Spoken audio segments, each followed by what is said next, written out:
Welcome to Thought Crime and Keto and Crime. Today we have kind of a white collar crime for you. I have the case of Dr. Malachi Love Robinson, which was an 18-year-old Florida, of course it's always in Florida, that impersonated a medical professional for many years. And it was only through basically embezzlement and stealing of funds that he was actually caught. So this is a quite unusual story. I think you'll enjoy it. I am still going over the Ghislaine Maxwell deposition. It's just taken me a long time to get through it, and there's a lot of information there, so I want to make sure I get it right. I don't want to rush that, so I'll get that out to you as quick as I can. But I did want to get another true crime out to you today, so I had already been researching this one, so I just moved it up a little bit. Also coming soon are Ruby Ridge, child serial killer Mary Bell. I promised one of my channel members and patrons, Zach, I know you're out there. I promised that I would get that out for you, and I will. Look for that this month. And I will also continue my other true crimes. We're going to cover a lot. I'm reading another Chad Daybell book series right now. I will review the whole thing for you. I'm also researching some other really cool cases, and I think you're going to enjoy it. But with that in mind, let's get into this case of the fake doctor, Dr. Malachi Love Robinson. And a great shout out to my patrons, my channel members. Love you all. And if you want to join them, those links are down below. The best thing you can do is please hit that subscribe button, hit a like, share this video, and if you want to check out my new merch, I have some really cool new designs. I'll drop them here.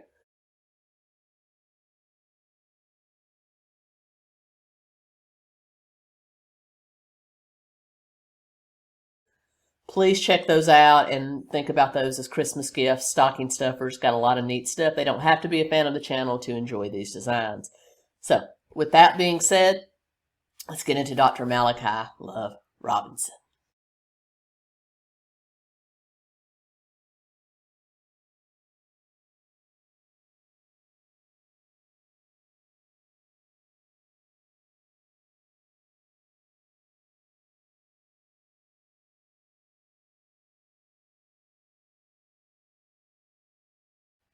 Malachi Love Robinson was born May 1997 in West Palm Beach, Florida. Now, to truly understand this case, how an 18-year-old could masquerade as a doctor, Hensley, a doctor, a holistic doctor, a medical doctor that ran his own clinic, and prior to that, masquerading as an anesthesiologist at a Catholic hospital, and get away with it is astounding. So to really understand that, we have to understand some laws that kind of wrap around this case. So before we actually get into his story, I want to talk to you about how certain laws and philosophies around medicine existed and how it kind of fit into this particular case. This isn't the longest story in the world, so this is not going to take a long time to cover, but I did want to make sure you understood everything about it. So let's get the background first. The first thing we need to talk about is Good Samaritan laws. I know you've all heard that. This is basically a question of good faith. Laws vary from state to state, but basically where this happened in Florida, the laws were meant to encourage others to assist people that are in trouble without fear of repercussion. You know, if you see somebody choking and you perform the Heimlich maneuver and you end up breaking a rib but save their life, can you be held liable for that? That's kind of where these laws fall in, and they differ from state to state, but most of them revolve around the premise of good faith.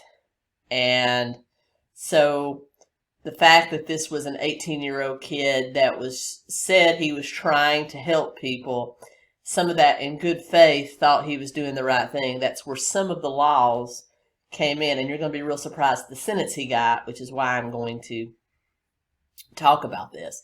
So remember good faith laws and how Good Samaritan laws revolve, and that's kind of where this case gets its teeth from, because good faith came into work here, even though lots of times ethics and good faith don't always go hand in hand. Also, Also, laws and practices regarding holistic and alternative medicine. Now, holistic and alternative, naturopath, all of that stuff falls under a specific non-Western type of medicine. Now, there are some stuff that's from that genre that are very well accepted and used, even in the Western world today. Think of Chinese acupuncture, think of chiropractors. These are all part of that holistic kind of whole body, whole mind, whole spirit type of treatment. And there's varying laws around how people that use this type of medicine can operate, and that's how he was able to establish the clinic that he will go to establish, is underneath the naturopath holistic type of medicine. In the state of Florida at this time, basically the only laws governing these type of practitioners were graduation from a certified program. There are naturopathic doctoral programs where you actually get an ND. There are certified acupuncture programs. There's chiropractic school. So all you have to do is prove that you graduated from a accredited certified program and have passed certain written and practical examinations, and you can practice this type of medicine. I'm sure the laws have changed since then, but that's what it was during the time, in the mid-2000s when all this happened. So those are the two types of laws that kind of surround this case. So let's get into Dr. Love. Dr. Love's, and that's always, if you ever come upon a doctor named Dr. Love, I would highly recommend passing that on by. But let's get into his real story. We first heard of Dr. Malachi Love Robinson in 2015, where he had been at St. Mary's Medical Center, where he was basically impersonating a medical intern. He was found to wander the hospital dressed in a white coat with a stethoscope and a face mask, and no one ever really questioned it. He got away with this for well over a year, we're believed to say, although that we don't think he ever treated any patients while he was there. He wandered the halls, was called doctor, and basically even had a month going on in restricted areas. A doctor by the name of Dr. Sebastian Kent, who was an OBGYN at St. Mary's, stated that Love Robinson had introduced himself as an anesthesiologist and had tried to ingratiate himself with Dr. Kent so Dr. Kent would take him into the operating room with him and all sorts of stuff. As far as we know, he only impersonated an anesthesiologist or an anesthesiologist intern. He never actually administered anesthetics to anyone. And due to him only being 17 at the time, it was determined they would not charge him for these crimes, or would his name be released to the public. It's only after he went on to commit similar crimes, even worse crimes, at the age of 18, that we would hear about it. So just remember how easy was it for this kid to claim he was an intern or a resident or something like that and wander the halls, talk to medical professionals, and be treated as a doctor. No one at this hospital ever questioned it. That's scary. That teen being detained. According to the police report, the unidentified teen, dressed in a St. Mary's lab coat and wearing a stethoscope and face mask, had been seen by doctors and staff for over a month, roaming the halls and entering patients' rooms. In his car, police found a second lab coat embroidered with his name.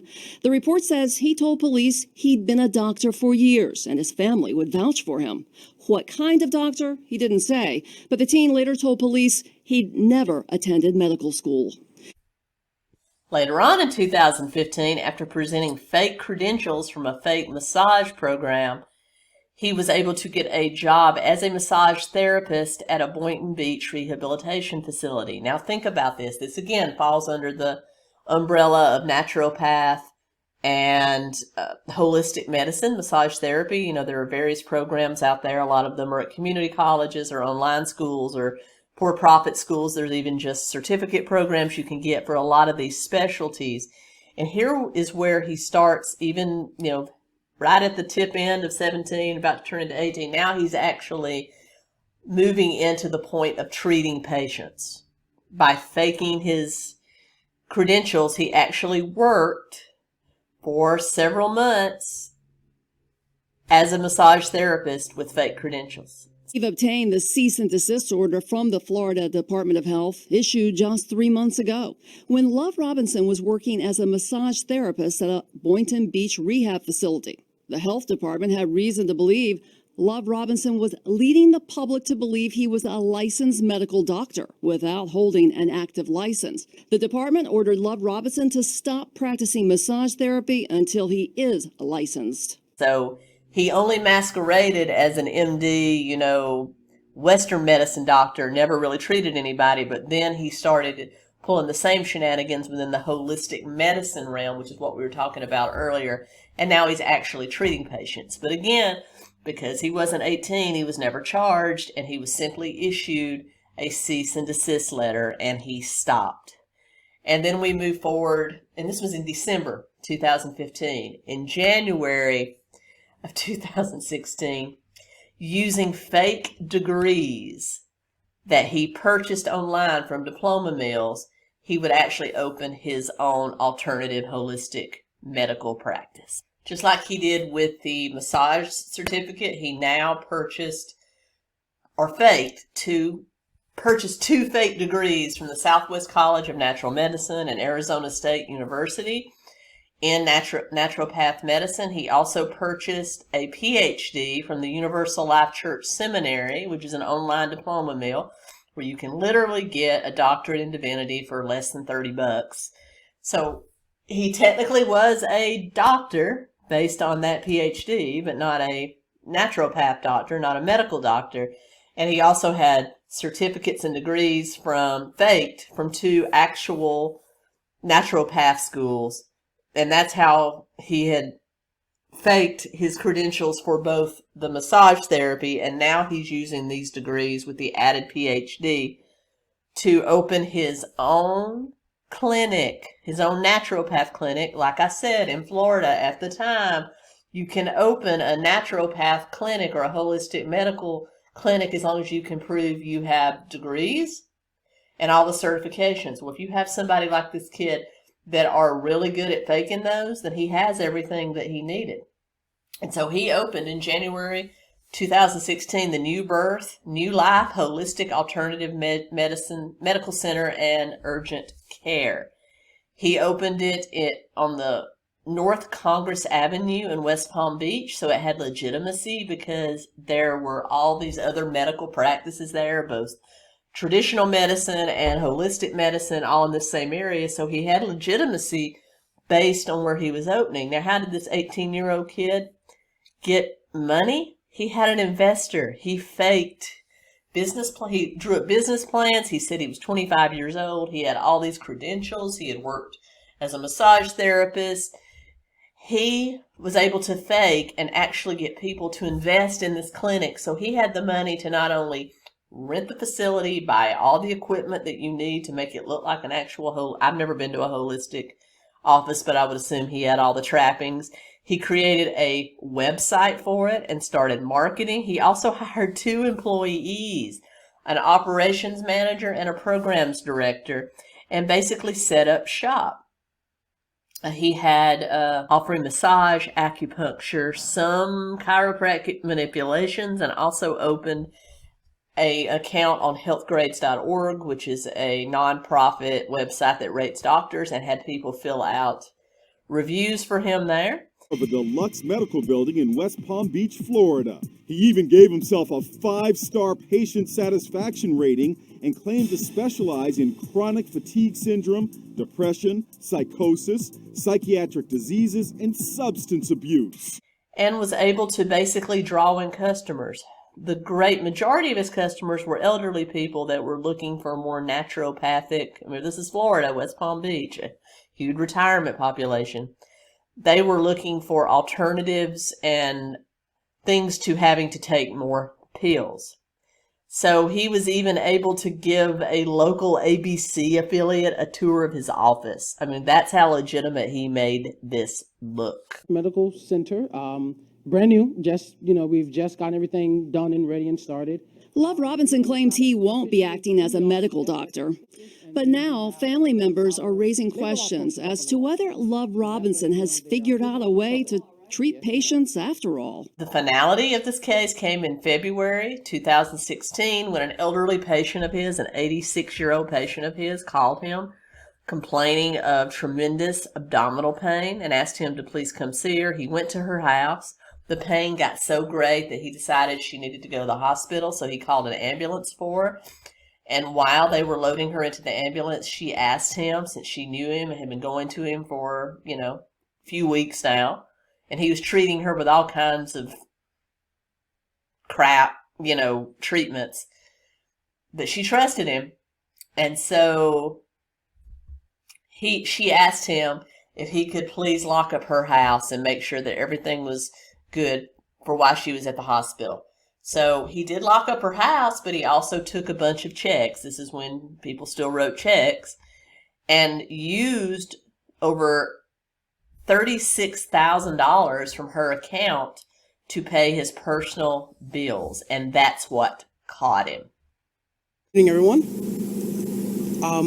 First of all, I would just like to simply say that on behalf of myself and my family, we thank you for the concerns in the community about the accusations that have happened.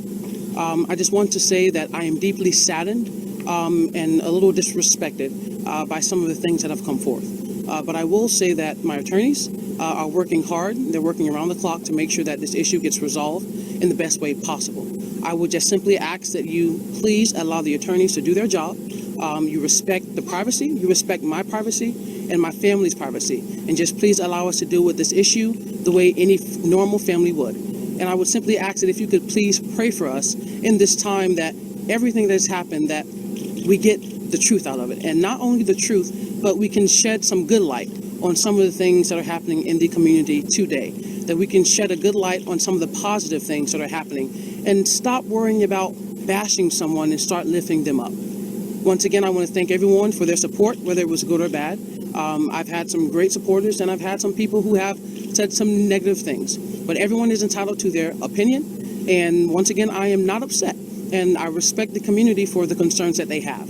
But once again, just please respect our wishes and allow our attorneys to do the best that they can to work on this case. Thank you. He was arrested. Even then, he was defiant. He went on the Today Show to defend himself in 2017, and he also ran. He ran to Virginia, where he actually attempted, while in Virginia, to purchase a $35,000 Jaguar using his 73-year-old godmother's information. And he was actually caught doing that, extradited back to Florida, and was essentially put into jail without any probation because he was a flight risk. And even though he was treating people with naturopathic medicine, the laws around naturopathic medicine were so convoluted that they really couldn't charge. If he had done this with impersonating an actual MD or DO in Western medicine and had treated patients, he could potentially be sentenced to 90 years in prison. But because it was naturopathic, he was basically convicted on the financial charges of defrauding the 86-year-old patient and his godmother, and ended up being sentenced to 3.5 years behind bars with credit for time already served, and ended up having to pay his victims $80,000 after his release. He was released, actually, from jail in September of 2019 after serving 20 months because, again, he got credit for time already served. And this kid is out there. I could not find any information on what he was doing now. Hopefully he's still not impersonating medical professionals. Hopefully he's taken up. This kid is incredibly smart to be able to do what he did. If he had just put that energy into actually going to college or starting a business and actually becoming a medical professional or entrepreneur, he'd be much better off. But instead, he wanted to see what he could get away with. So that's the story, a very short story of Dr. Malachi Love Robinson, but when I stumbled on it, I just knew I had to tell you guys about it. So I hope you enjoyed it, and I hope it makes you want to look into your medical professionals a little more closely, especially if you're looking into the world of naturopathic and holistic. You really need to check these people out, because I'm sure he's not the only fraudster out there in that world. So anyway, I hope you enjoyed this. I'll be back with you really soon. Until next time, Keto Coffee.